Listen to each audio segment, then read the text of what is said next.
There was once slavery in Goshen, but slavery never lasts forever. And now deliverance was drawing near. Before empires rose and fell, before pyramids pierced the sky, a cry echoed from the mud, brick hovels of Goshen. The Hebrews, Abraham's descendants, groaned under Egyptian whips. For 400 years, they built Pharaoh's treasures with blood and tears. Then came the decree, throw every Hebrew son into the Nile.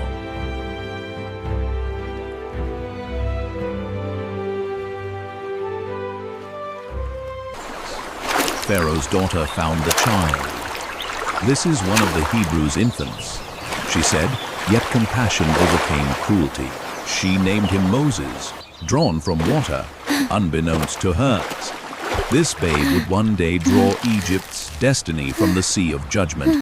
Moses grew as a prince. He learned hieroglyphs, charioteering, and statecraft, but his Hebrew blood whispered in his veins.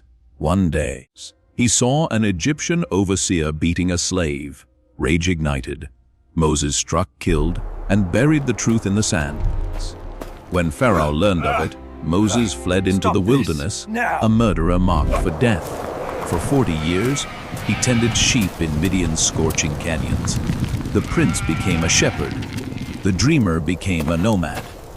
Then, at Mount Horeb, a bush burned, flames devouring nothing, light consuming darkness.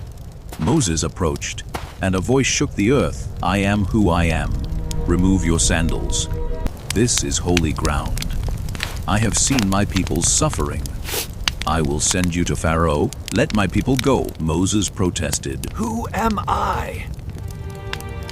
I am slow of speech. But God touched his tongue. I will be with you. Now go. And so, the shepherd returned to Egypt, not as a prince, but as a prophet armed with a staff and divine fire. Egypt's throne room glittered with gold. Pharaoh's self-proclaimed God sneered at the bearded shepherd before him. Who is the Lord?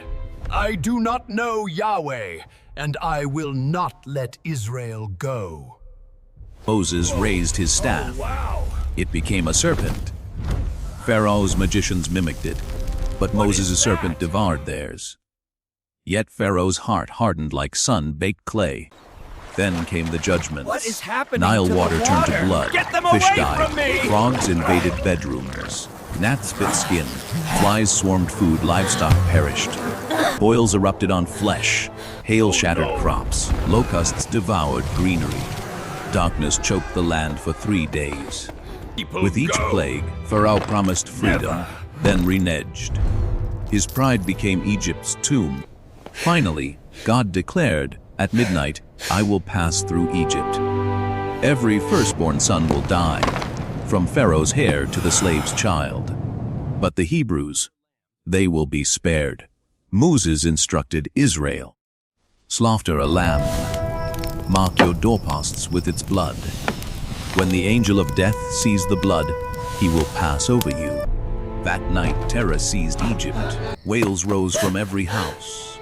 Pharaoh's son, his heir, his future, lay lifeless. At dawn, the broken king summoned Moses, go! Sever your God! Take your flocks and leave! And so 600,000 Hebrews, plus strangers, flocks, and gold, fled under moonlight. Freedom tasted like unleavened bread and salt tears. But Pharaoh's grief curdled into rage. What have we done? He roared. We have lost our slaves? Go! He mobilized 600 chariots, iron wheels, spear tips, and vengeance, and pursued them into the desert. Meanwhile, Israel camped at Pi Hahiroth, trapped between mountains and the Red Sea.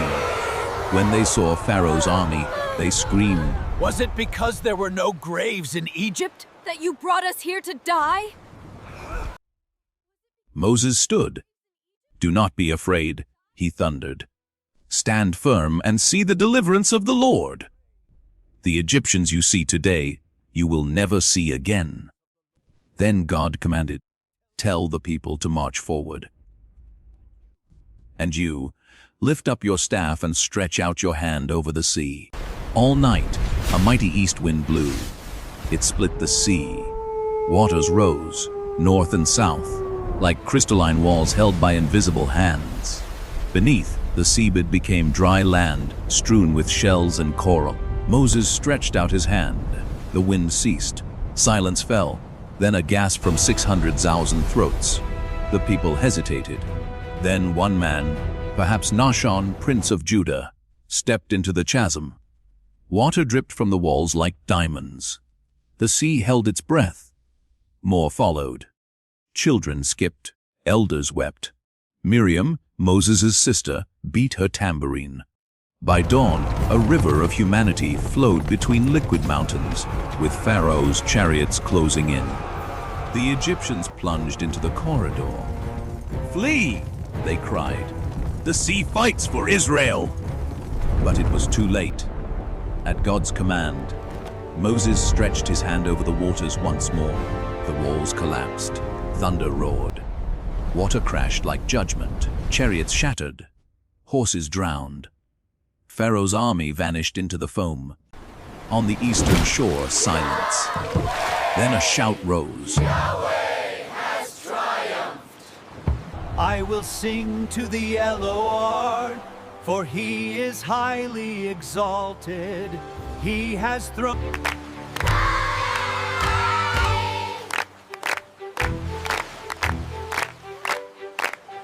The Lord is my strength and my shield. My heart trusts in him. But deliverance was not the end. How much longer do we have? I do not know. At Marah, bitter water became sweet when Moses cast a tree into it. But soon, grumbling returned. We miss the meat of Egypt. We miss the pots of food. So God sent manna, bread from heaven, and quail for meat. 3 months later, they camped at Mount Sinai. Smoke engulfed the peak. Trumpets blasted. Moses ascended to receive God's law, the 10 Commandments, etched by God's finger on stone tablets. You shall have no other gods. Honor your parents. Do not steal. Do not murder. While Moses was gone, Israel built a golden calf. These are your gods, O Israel, they shouted. When Moses returned, he shattered the tablets in rage. Yet God forgave and renewed the covenant. For 40 years, Moses led them through deserts, battles, and rebellions. He struck a rock for water. He lifted up a bronze serpent for healing. He saw giants in Canaan and heard Israel refuse to enter. We are grasshoppers, they cried. God condemned them to wander until that generation perished. Only Joshua and Caleb believed. At 120, Moses stood on Mount Nebo. God showed him the promised land, Jericho, Jericho's palms, the Jordan River, then said, "You shall not cross over." So Moses died, buried by God in Mob's valley. But his legacy, it echoes in every soul who dares to trust when seas block the path. The Red Sea parted once, yet it parts every time we choose faith over fear. Moses' staff became a bridge. His doubt became courage. His weakness became God's strength. So when you face your own Red Sea, when armies pursue, when mountains block escape, remember the shepherd with the staff. Remember the wind. Remember the walls of water, and step forward. For the God who split the sea still splits impossibilities for those who believe.